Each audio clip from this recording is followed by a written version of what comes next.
All right, we got a lot to talk about. I want some rest. Are we having fun yet? All right, I'm just gonna dive straight into this because there's a lot to talk about, okay? First and foremost, we're gonna start with this article because I found it very interesting, and it's basically latest Spurs intel on Dejounte Murray, and LJ Ellis is absolutely incredible when it comes to writing articles. I absolutely love his articles, so please go check this one out. But with that being said, we're going to talk about this article, and then we're going to talk about Jake Fisher, because Jake Fisher actually went on a podcast and just aired out at least what he's been hearing lately, and we're going to listen to that. And there's one thing in particular that's huge, okay, that I did not realize. And yeah, I'm just going to save that for last, best for last, because that was something. All right, so let's go ahead and dive straight into this. So a couple days prior to the 2022 NBA draft, the San Antonio Spurs and Atlanta Hawks were engaged in serious trade discussions. So if we just scroll down here, he's basically just going from point to point to point on things that he's heard. So the first thing that he's heard is that John Collins is basically no longer part of the deal. So we kind of already knew that. If you've been keeping up with anything, you know that John Collins, the Spurs don't want him. So they basically kind of scraped that. Now, maybe it could still kind of come to fruition. Who knows? But as it stands right now, we know that the Spurs don't really care for that. And that's a great thing, by the way. There's talk that the Spurs are looking to trade Dejounte Murray for 3 first-round picks. So from his understanding, that is not correct. Actually, the Spurs want 4 first-round draft picks with little to no protections. Alternatively, the Spurs want 3 minimal protected first-rounders and 2 unprotected first-round pick swaps. That is a tall asking price. I like it, but it's a tall asking price. Also, it kind of also fits the whole narrative that, some of the reports that were coming out that the San Antonio Spurs want to kind of match exactly what the Bucks basically had to give up for Drew Holiday. And that makes sense since Drew Holiday and Dejounte Murray are virtually the same player. All right, so moving on. Interestingly, an insider close to the situation says the Spurs have multiple teams making a strong push for Dejounte Murray. So basically what we know now is that it's not just the Atlanta Hawks, okay? There's other teams that want a piece of the pie. And that's a good thing. That's a really good thing. You want as many options as possible. Multiple sources have told me that the only player on the Hawks the Spurs would value as a possible replacement for the first-round pick is Onyeka. This is awesome, okay? I've been advocating for this like crazy. If this is true, this is awesome. I think that should be non-negotiable, to be honest with you. If you make this trade, you got to get Onyeka out of it.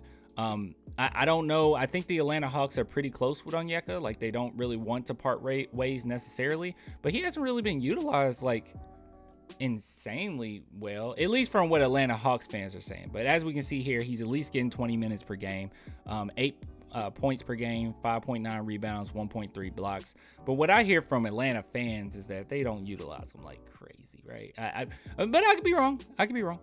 So let's go ahead and move on. So one scout believes that the Spurs may be interested in AJ Griffin and Tyrese Martin. This is a little wild. This is a little out there. These are the 2 players the Hawks selected in the draft. I don't know. If we got AJ Griffin, that would be insane. I don't know how that's a thing. That you're just going to draft him, just get rid of him. That didn't really seem like part of the plan initially, but hey, who knows? But moving on. When might a deal be completed? Gallinari's contract becomes completely guaranteed on June 29th if he's not released. So that may motivate the Hawks to put their best offer on the table in the next 24 hours. So with the whole Gallinari thing, we already know that Gallinari is part of the talks, and there's a huge thing that we're gonna have to talk about afterwards, okay? So here we go. Why the Spurs even talking about trading Dejounte?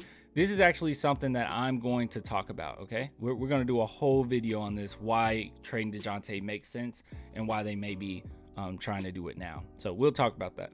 And then here we go. I've been told that Murray hasn't asked for a trade. He is said to be open to joining the Hawks. He's been in contact with Trae Young in recent days, but he's not applying any pressure to complete the deal, obviously. So what this sounds like is that the Spurs kind of sought out the Atlanta Hawks, or sought out at least shipping him around a little bit. And your boy Dejounte Murray, they talked with him and said, hey, just letting you know, this is what's going on. And DJ was like, okay, yeah, that's fine. I'm cool with the Hawks. So good. That's really good. No drama there. So that's good. All right, so let's go ahead and dive into this bit of news. So this is actually from Jake Fisher himself. Shout out to Ty Yeager for reposting this, but this is what he had to say. And he started it all, so he has to finish it. He's not really finishing it, but let's see what he has to say about the whole DJ situation. What I've been told is that Atlanta feels they're close to getting the deal done. The latest I've heard from multiple people now is that, yes, John Collins is no longer being discussed from my understanding. And I do know from talking to people from various angles of this situation that Danilo Gallinari and how much money is in his partial guarantee is definitely being discussed on a general basis, and it sounds like specifically with this trade too, in order to match the salary of Dejounte Murray. So that's kind of where I think things stand generally. I don't know how close it is. I don't know if it will end up being bigger than that, but that's kind of the latest I've got there. Yeah. Okay. So basically everything he said was, about the same as this article here. Just going over the fact that Gallinari's part of the deal right now, that John Collins is off the table, just everything that we kind of went through. He didn't say every single thing, but a good chunk of it. Now, what I wanted to talk about, here's the big thing, okay? The Gallinari thing. Now, if you guys recall, we did a video not that long ago in which we found out that Michael Tellum was calling Brian Wright during a presser, okay? And this was before draft, this is pre-draft.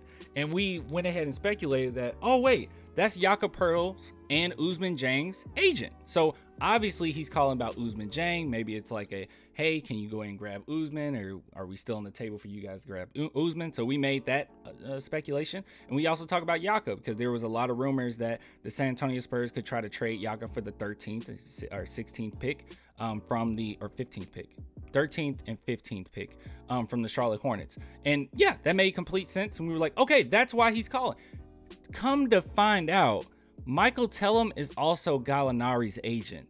So I think that we just got our answer here. That makes complete sense. We went full circle, but now we're finally at the right answer. Yeah, it seems as if that might have been the case there. So he is Gallinari's agent. So Brian Wright getting that call during the presser, it makes sense. It makes complete sense now. It could totally be something different. It could still be talking about Jakob. It could talk about multiple agents, maybe. I don't know. But at the same time, what we do know is he is Gallinari's agent. So look, guys, those are kind of the updates right now. And like I said, I am going to do a video on why the trade makes sense, because I've been seeing so many agonizing Spurs takes, so many on the whole Dejounte Murray trade. And I think that we really need to talk about it and at least discuss it, because there are reasons why this makes sense even on an objective level. Okay, so we'll dive into that, but I'll give it to you guys later, man. If you want to support the channel, it's only $2 per month.